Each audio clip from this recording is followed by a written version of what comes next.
Elden Ring is a Souls game that released February 25th, 2022, but with the upcoming DLC Shadow of the Erdtree releasing on June 21st, 2024, along with Cenat's recent stream playthrough, the game is as popular as ever. I played this game right when it came out, but I stopped around the fire giant boss. But this year, soon after the DLC was announced, I picked it back up with full force, ready to become the Elder Lord. Which, spoilers, I totally did. So this is not what the video is about.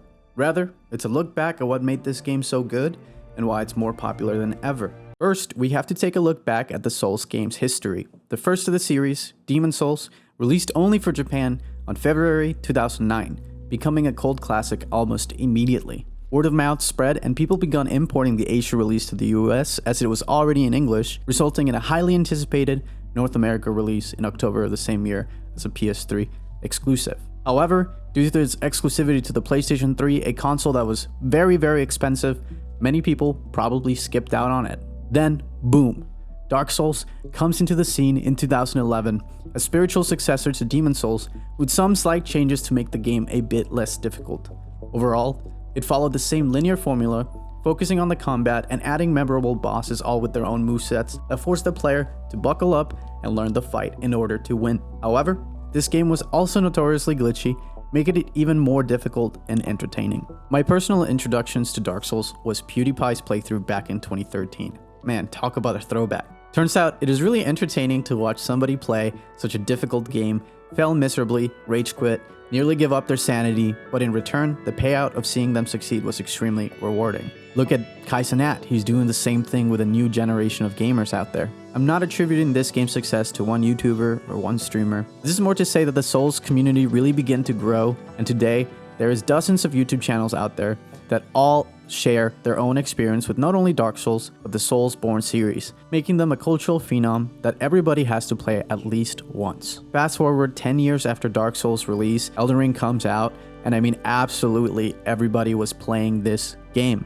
You could not escape Elden Ring, and I believe that from the moment that game was released, they claimed the Game of the Year award unanimously. But why was it so good and so popular? Did FromSoftware finally cave into the casual gamer and in turn significantly decrease the difficulty for Elden Ring? I mean, yes and no. The game is easier than other Soulsborne games, and depending on how you play it, the difficulty varies even more. For example, I was the person that played a mage build and just absolutely demolished bosses, while my melee focused friends had a much harder time getting through the game, and I know some of them even just quit it altogether. Okay, so again, why was Elden Ring so amazing? Was it because it was more accessible? No. There were cool spells? Also no. The bosses are amazing? Yes, which is to be expected, but no. FromSoftware had spent the last decade having any game that was just the tiniest bit difficult called the Dark Souls of X genre. They say imitation is the greatest form of flattery, so I'm sure they didn't mind. However, for Elden Ring, they decided to take a look at other games, and rather than copying those mechanics, they made it their own. I'm talking about their decision to finally break away from the linear playstyle and create an open world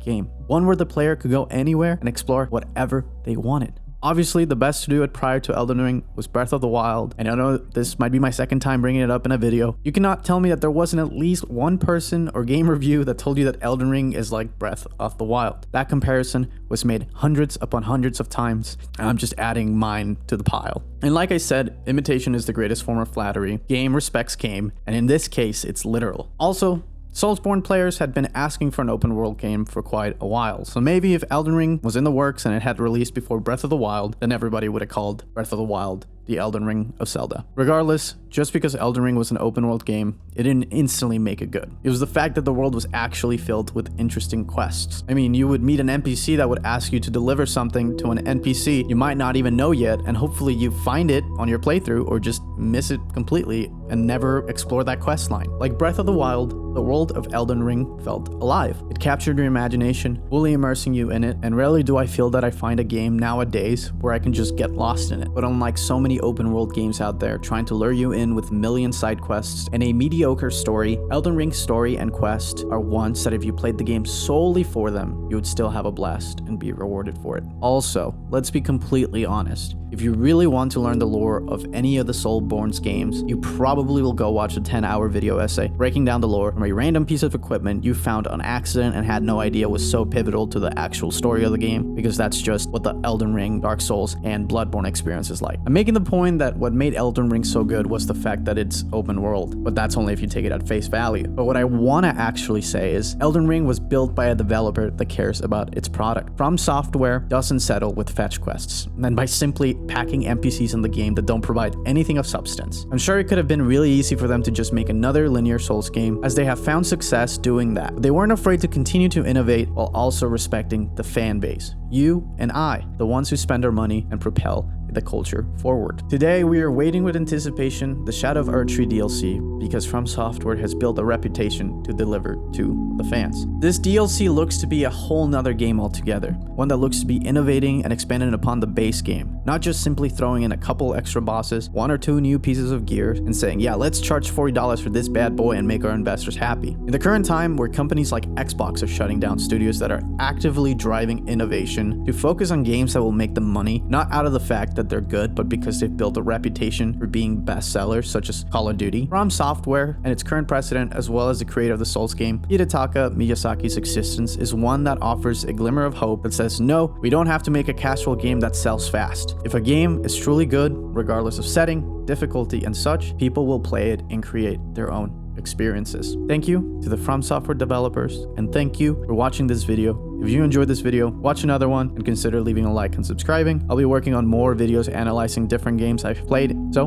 until next time.